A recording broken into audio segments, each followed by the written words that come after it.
Indian automobiles में youth के अंदर हमेशा से ही बाइक का काफ़ी अच्छा खासा क्रेज रहा है। चाहे वो आज का दौर 2022 हो या 1980s का दौर हो।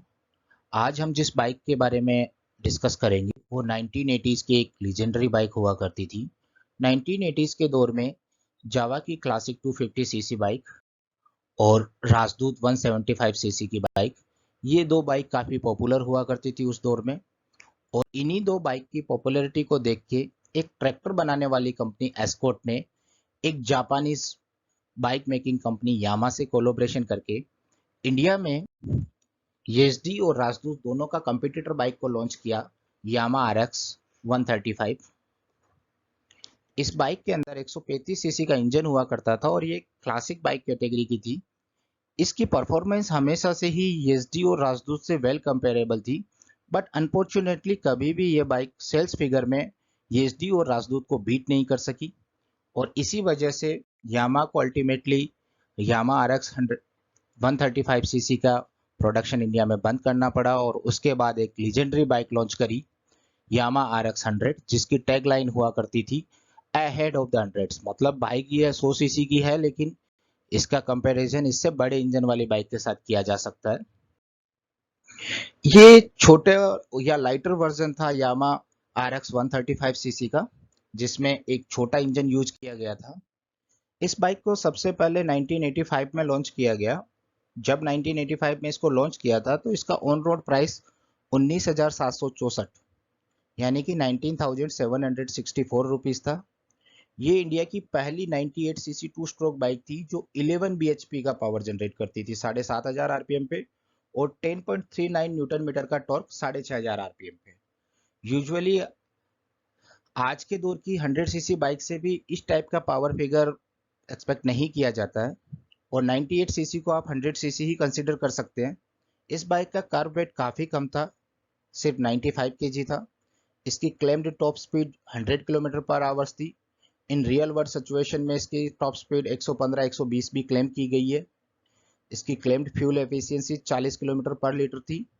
रियल वर्ल्ड सिचुएशन में इसकी फ्यूल एफिशिएंसी 30 से 35 के बीच में वेरी करती थी। इसके लो वेट यानी कि 95 केजी का वेट और 11 bhp की पावर की वजह से ये गाड़ी 0 टू 60 किलोमीटर पर आवर्स की स्पीड मात्र 7.5 सेकंड में अचीव कर लिया करती थी। और इसकी इसी परफॉर्मेंस की वजह से इसको पॉकेट में रॉकेट बोला जाता था। और ऑटोमोबाइल इंडस्ट्री में इस टाइप के र्यूमर थे कि यामा ने एक 100 सीसी के बाइक के नाम से लॉन्च करके इसमें एक बड़ा इंजन यूज किया, क्योंकि इसकी जो परफॉर्मेंस थी वो हमेशा से ही बड़े इंजन वाले बाइक से वेल कंपेयर्ड थी। इसी वजह से ऑटो इंडस्ट्रीज के एक्सपर्ट ने इसका इंजन को रीचेक किया और तब उन्हें मिला कि यामा वाकई में ही इसको 98 सीसी के इंजन के साथ ही मार्केट में सेल कर रही है, जो कि एक अपने आप में बहुत ही अच्छा रीजन था कि एक 100 सीसी की बाइक का परफॉर्मेंस आप 250 सीसी बाइक या 200 सीसी बाइक के साथ कंपेयर कर रहे हैं। और अपने इसी लाइट वेट पावरफुल पिकअप की वजह से ये यूथ में खासकर कॉलेज के स्टूडेंट और क्रिमिनल्स में काफ़ी पॉपुलर हुआ करती थी। इसका लाइट वेट था तो इसकी हैंडलिंग भी काफ़ी इजी थी। और ये बाइक हमेशा से ही अपने सेगमेंट से अपर सेगमेंट के साथ कंपेयर की जाती थी।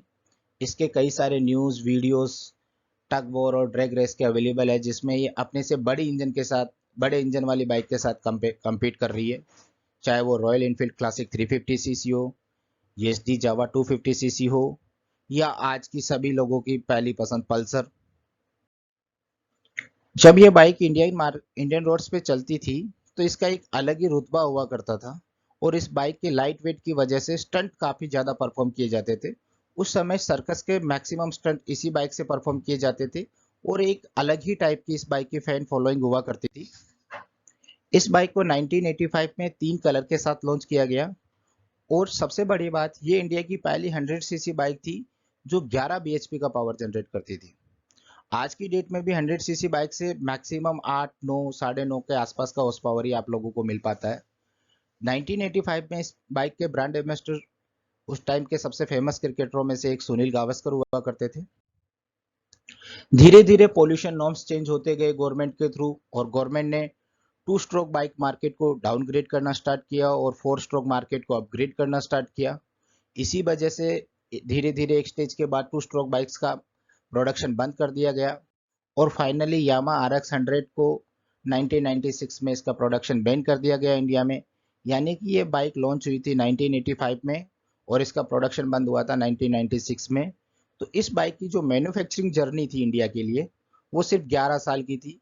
इतने छोटे स्पान में एक 100 सीसी बाइक ने वो सब कुछ अचीव किया जो एक लीजेंडरी बाइक अचीव करती है, और यूजुअली इस टाइप की सिचुएशन 100 सीसी वाली बाइक के साथ होती नहीं है। 96 में जब इस बाइक का प्रोडक्शन बंद कर दिया गया उसके बाद भी पब्लिक में इसका क्रेज कम नहीं हुआ, इंक्लूडिंग फेमस पर्सनैलिटीज, और सभी ने इसके सेकेंड हैंड और मॉडिफाइड वर्जन को परचेज किया, लाइक महेंद्र सिंह धोनी। उसके 96 के बाद भी ये मूवीज में काफी यूज होती थी, स्पेशली साउथ इंडियन मूवीज में बड़े बड़े स्टार्स इसके साथ देखे गए हैं, लाइक रजनीकांत।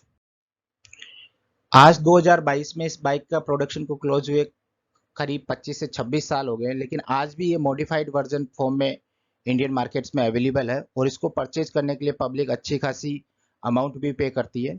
ऐसा हार्डली ही होता है आज के दौर में कि आपको कहीं पे रोड पे ओरिजिनल यामा RX 100 का वर्जन देखने को मिल जाए। मैक्सिमम जो भी बाइक कभी कभार आपको दिखती है वो रेसिंग लवर की होती है और वो मॉडिफाइड फॉर्म होता है। किसी ने इसके हेडलैम्प को मॉडिफाई करवाया, किसी ने इसके टायर साइज चेंज करके अलॉय व्हील्स लगवाए, सबने अपने हिसाब से इसको कस्टमाइज किया इस बाइक को, और किसी ने इस बाइक को कंप्लीटली रेसिंग बाइक का लुक दे दिया या स्पोर्ट्स बाइक का लुक दे दिया। तो ये एक 100 सीसी की बाइक जिसका प्रोडक्शन आज के 25-26 साल पहले बैन कर दिया गया और आज भी ये खास बाइक लवर, खासकर जिनको रेसिंग पसंद होती है, उनमें काफी पॉपुलर है। तो ये एक हिस्ट्री थी यामा RX 100 की, जिसकी टैग लाइन थी अहेड ऑफ द हंड्रेड्स। मतलब बाइक भले ही ये 100 सीसी की है लेकिन इसका कंपैरिजन आप 250 सीसी 200 सीसी के साथ आराम से कर सकते हैं। और इस बाइक की दो सबसे बड़ी बातें हैं जो हमेशा ऑटोमोबाइल लवर्स को, बाइक लवर्स को याद है। पहली थी इस बाइक का टॉप स्पीड, एक्सेलरेशन, पिकअप, जो किसी भी एंगल से आपको 100 सीसी बाइक से नहीं मिलता था। इसीलिए इस बाइक को पॉकेट में रॉकेट बोला जाता था। एक लाइट वेट होने की वजह से इस बाइक की हैंडलिंग दूसरी हैवी बाइक की कंपेयर में काफी इजी थी। और सेकंड था इसका एग्जॉस्ट नोट। इसका एग्जॉस्ट नोट एक हैवी इंजन टाइप की बाइक का एग्जॉस्ट नोट की तरह था। अगर आपको वीडियो अच्छा लगा तो लाइक एंड शेयर कीजिए, चैनल को सब्सक्राइब कीजिए। Thank you.